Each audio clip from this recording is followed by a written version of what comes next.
حضرت عبداللہ بن حذافہ جہاد کر رہے تھے، روم کے عیسائیوں نے گرفتار کر لیا، 1000 آدمی نے مل کے پکڑا، گرفتار نہیں ہوتے تھے صحابی، 1000 آدمی نے گھیرا ڈالا، گرفتار کر کے لے گئے، اور جب بادشاہ کے سامنے گئے تو وزیر کہنے لگا بادشاہ بندہ بڑے کام کا ہے، اگر ہمارے قابو آ گیا تو فائدہ دے گا۔ صحابی ہیں حضرت عبداللہ بن حذافہ، حضرت فاروق اعظم کا زمانہ ہے، اگر قابو آ گیا تو فائدہ دے گا۔ بادشاہ کہنے لگا کیوں، کیا خوبی ہے؟ کہنے لگے ہم 1000 آدمی تھے، یہ اکیلا قابو نہیں آ رہا تھا، 1000 آدمی تھی، اگر ہماری فوج میں شامل ہو گیا تو بہت بڑا جرنیل ملے گا۔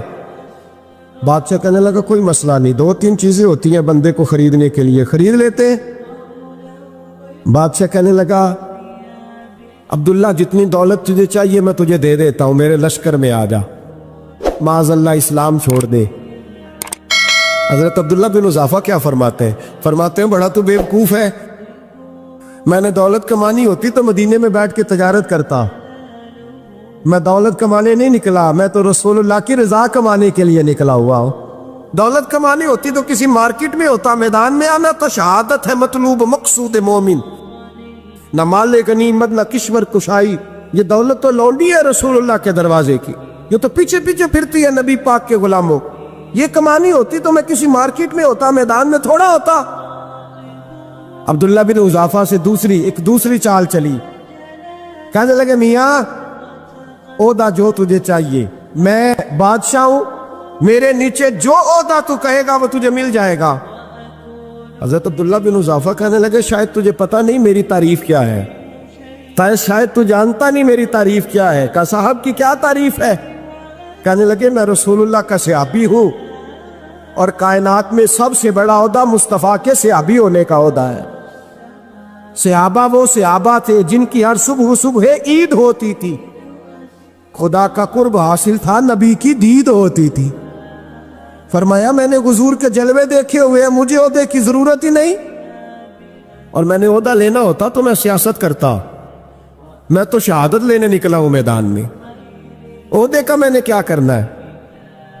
اب بادشاہ کہنے لگا اسے قتل کر دو، وزیر کہنے لگا نہیں، ایک بات اور ہے، مجھے ایک چال اور چلنے دو۔ کہا وہ کیا؟ کہنے لگے میری بیٹی بڑی خوبصورت ہے، مجھے موقع دو، اپنی بیٹی کو سجا بنا کے، وہ جوان جس کی جوانی اتنی بڑی ہے کہ 1000 آدمی مقابلے میں کھڑا نہیں ہوتا، اس جوان کے کمرے میں رات کی تنہائی میں بنا سوار کے بی بی کو بھیجا۔ وہ بی بی کہتی ہے میں ساری رات بن سور کے اس صحابی کے کمرے میں بیٹھی رہی، لیکن یہ کیا شخص تھا، ساری رات ہی مصلے پہ بیٹھا رہا، ساری رات ہی، کچھ دیر تھک جاتا تو یہ کریم رسول پہ درود پڑھنا شروع کر دیتا۔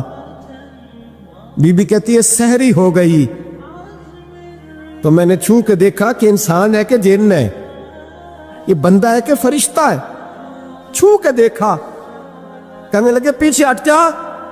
میں نے کہا میں نے تو سنا تھا تو 1000 کے مقابلے میں ہے، اور تو اتنا بے حس ہے کہ بنی سوری دلہن بیٹھی ہے، تو نے نظر نہیں کی؟ عبداللہ بن حذافہ، بی بی کہتی ہے نظر پھر نہیں اٹھائی، نظر پھر جھکی ہوئی ہے۔ کہنے لگے بی بی میں مجبور ہوں، اب میرے اوپر کوئی حسن نہیں چلتا، میں نے جلوائے ودھا کا دیدار کیا ہوا ہے، اب میری نگاہوں میں جچتا نہیں کوئی، اس لیے کہ جیسے میرے سرکار ہے ایسا نہیں کوئی، کبھی بھی اب نہیں کسی کا میرے اوپر جادو چلتا، میں نے مصطفیٰ کو، اور کہا ذرا پیچھے ہٹ کے بیٹھ، مجھے میرے رسول نے غیر محرم سے بچنے کا حکم دیا ہے، ذرا پیچھے ہٹ کے بیٹھ۔ سحری کا وقت تھا، وہ بی بی کہتی ہے اس نوجوان کے جملے میرا سینہ چیر گئے، کلیجہ پھٹ گیا، چیخ نکلی، میں کفر کے عالم میں روئی۔ میں نے کہا مجھے بتا تو صحیح، آخر یہ جذبہ کہاں سے ملتا ہے، آخر یہ روشنی تو میں نے دیکھی نہیں، کہاں سے آتی ہے؟ ایک میرا باپ ہے جو بنا سور کے مجھے تیرے کمرے میں چھوڑ گیا، بتلا یہ کہاں سے کیف آتے ہیں؟ عبداللہ بن حذافہ کہنے لگے اگر کیف لینا ہے تو بھی میرے مصطفیٰ کا کلمہ پڑھ جا،